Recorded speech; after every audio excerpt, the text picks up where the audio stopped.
I'm going to be covering a bunch of subjects at once. I'm going to give you useful information first, not the assertions of idiots.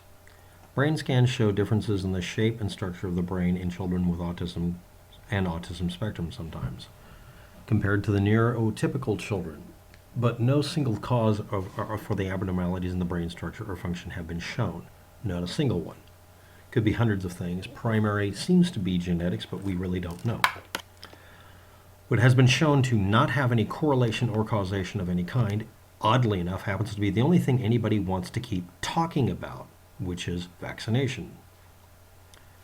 Premature babies are 4 times at risk of problems in the ability of the baby to arouse from sleep,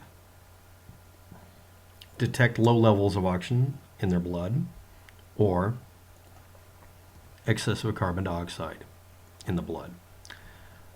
And very ironically, and I'm going to slap everybody in the face with a wet fish because they'll immediately ignore this, getting DPT immunization vaccines are linked to a 50% lower risk of sudden infant death syndrome in the same children. So don't be born premature if possible. Get a vaccination, and your likelihood of it goes from being 4 times as bad to being 0.5 times as bad. Something like that, right? Half as likely, or even lower.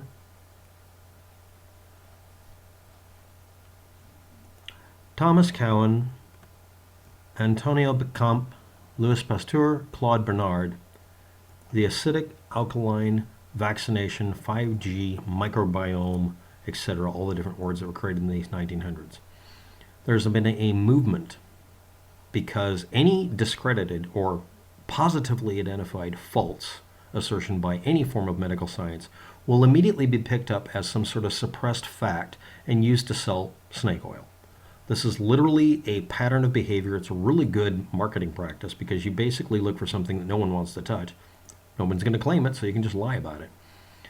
Promoting theories. What are these theories that are alternative to germ theory? Let's start about germ theory first, just to get it out of the way. Frenchman Louis Pasteur, who wrote virtually everything in French, which means going and digging up stuff requires that you be able to do something with that language. And now that we're in the current era, we can actually translate it directly. Early germ theory that he created concerning disease, describing how sicknesses are caused by infectious matter, germs, whatever. And it's supported by all observations in modern medicine and it works, except where it doesn't, in which case we find out there is a causative agent for these diseases. There are very few diseases that are caused by something that doesn't have a cause. One of the first diseases that was diagnosed based on its cause, ironically enough, is scabies, at the time called the disease of the Morgellons. Saying you have Morgellons disease is the same as saying you have scabies, which is a positively easily identified disease, a malady caused by a causative agent, in that case a bug, literally a bug. Also, Louis Pasteur's ideas on how diseases change fit evolutionary theory and also fit accommodation theories and other things about how the human body or the environment reacts to any stimulus, any pressure. And that makes ideologues furious because it takes away their ability to make up some sort of thing where they have to be in between you and some promised land of solution. Any notes admitting he was wrong all along or saying he confessed or admitted to are never shown because these days we can double check whether or not they existed, what the source is, and we can think critically. And we have the tools at our disposal, at our fingertips, to double check these statements, including the fact that virtually everything he ever did, and literally everything he did in some cases, is available if you go dig it up. The trouble is you have to start off in a specific language. Thank goodness he wasn't Chinese or Japanese. We would have a lot of trouble with that. However, some other people made empirically disprovable statements or falsifiable statements about the nature of disease and were discredited. However, these individuals also were absolutely fantastic in other areas, and they did discover some of the mechanisms of how disease or maladies occur, but they would not acknowledge that those were the only ones. They always, well, it has to be the only one. It can't be something else. Like, you can break a leg from a mechanical injury. It doesn't get caused by a disease. But a disease could come in and make it worse, gangrene. They didn't like that. Effect of microbiome and paleomorphism, 19th century hypothesis, crank theory. All life must be based on forms that a certain class of organisms take during stages of their life cycle. The presumption is that viruses or something else would mutate into bacteria, and then those would mutate into, fungus. It's not true. It just isn't true. You can test it and find out it's not true. Making assertions like that can be tested showed that it didn't work. Germs are attracted to the environment of diseased tissue, not causing it. This is literally a simple confusion of cause and effect. You can take perfectly healthy tissue and expose it to a disease and it will get infected. You can make the tissue emulate being physically injured or make it emulate being sick without a causative agent, and it just heals. It doesn't develop an infection. However, this is also right in another way, that a mechanical injury or some other injury can encourage a disease, but it's not the only cause. These were people obsessed with their own pet theory and weren't willing to play nice with facts, reality, scientific method, anything. This is also the era where people decided that washing hands was an affront to medicine. Don't forget that. This is the times. Germs are attracted to the environment of diseased tissue rather than the other way around because I said so. And also, acidic pH will attract germs, alkaline pH will repel them. And then once this was tested, it only worked on a very narrow form of bacteria or fungus or virus or whatever, and it wasn't found to be universal. But it must be universal because you're discrediting me. People's personalities get involved. Pasteur, on the other hand, a lot like other people, like Salk, may have done things that are unpleasant or whatever. These other individuals, however, advocated deliberately doing experiments on living animals while they screamed. Pasteur was experimenting on bugs in a petri dish. These people were cutting open animals and refusing to anesthetize them. Vivisection, some cases, not always. It's very popular. It's not needed. No, I'm not kidding about that.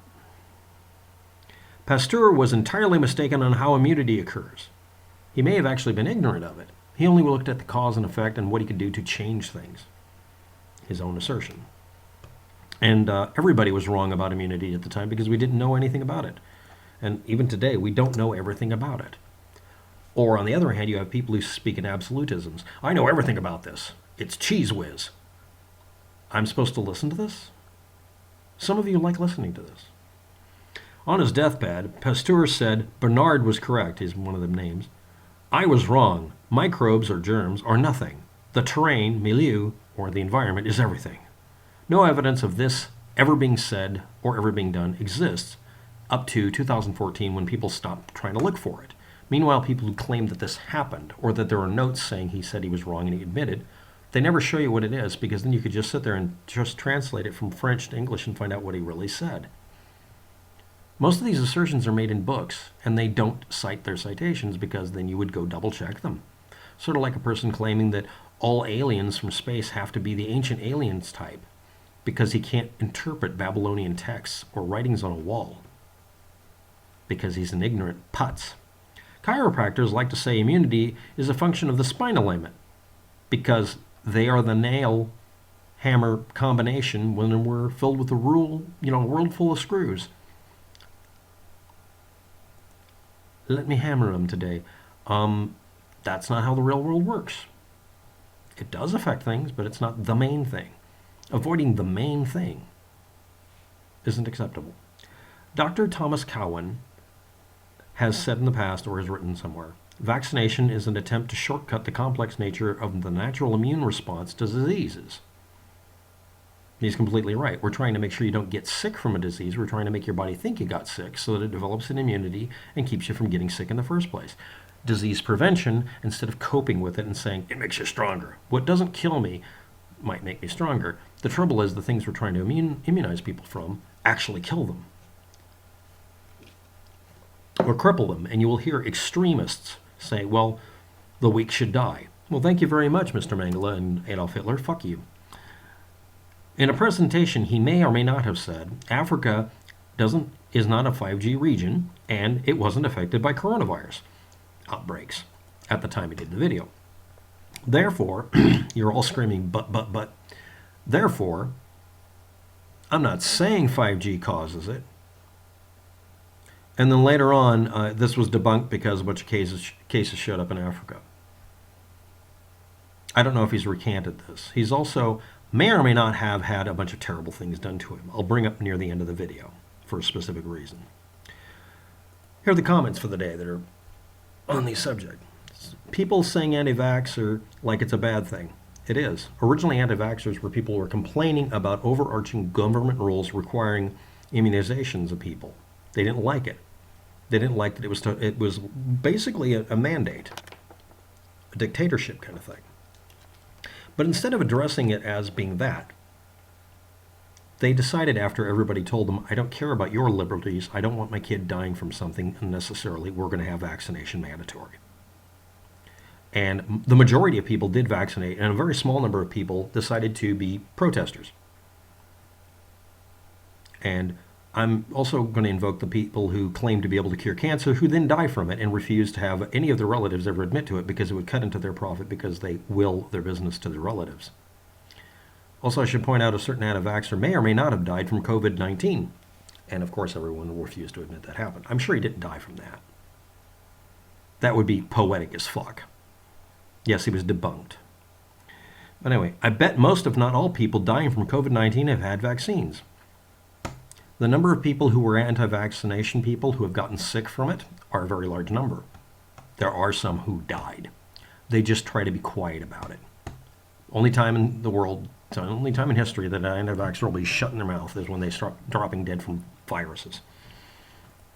By the way, this has happened so many times. It's a joke about anti-vaxxers, that they die from elementary things. Yes, there's an actual case of an anti-vaxxer dying from some stupid childhood disease. He literally killed himself because he wouldn't get a fucking vaccination. And a lot of them, if you don't know it, have been vaccinated, so they don't get sick.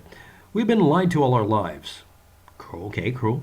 So learning germ theory is fake wasn't hard, and then he didn't say to believe. I understand that. The trouble is the germ theory isn't fake. It can be demonstrated. It's been shown to work. And certain groups of people won't tell you they don't like it because it actually invokes evolution. And other people won't tell you why they don't like it because it cuts into their ability to sell poultices or back-cracking activity.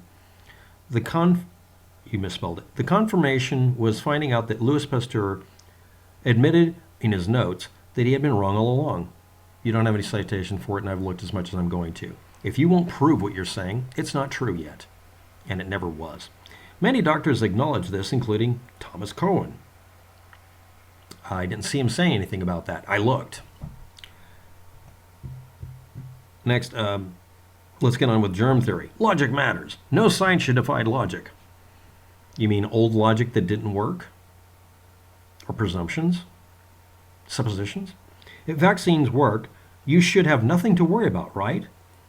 The thing about science and medicine is they don't guarantee that you'll have 100% success. Only a liar would do that.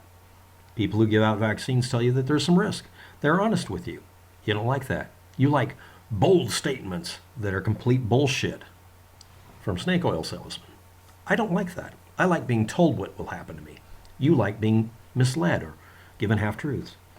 The cause of Gulf War syndrome, autism, and SIDS is unknown. I already covered this. And yes, you can avoid having SIDS by having a vaccination. Does that piss you off yet? Avoid using insults and logical fallacies. You first. Appeal to authority. You love authoritarianism, you wouldn't be typing this. Logic matters. Use your brain. Thank you for telling me I'm not, and avoiding your insults. Dr. Thomas Cohen may or may not have had his license diddled with in California. May or may not have had some problems. You can read below in the description. I don't know if that actually happened. Only know that him insinuating that 5G could cause or be affecting viruses is kind of silly. Also, high population areas that might have 5G would be the areas where the disease would spread for the same reason they would be high population areas without 5G. By the way, the area he was talking about in Africa, some of the areas he was wrong about the 5G usage because it was the same frequencies as 4G was used before, and other places just didn't have the equipment. He spoke out of his realm, like a lot of us do. Thanks for watching. Have a good day. Good luck with that.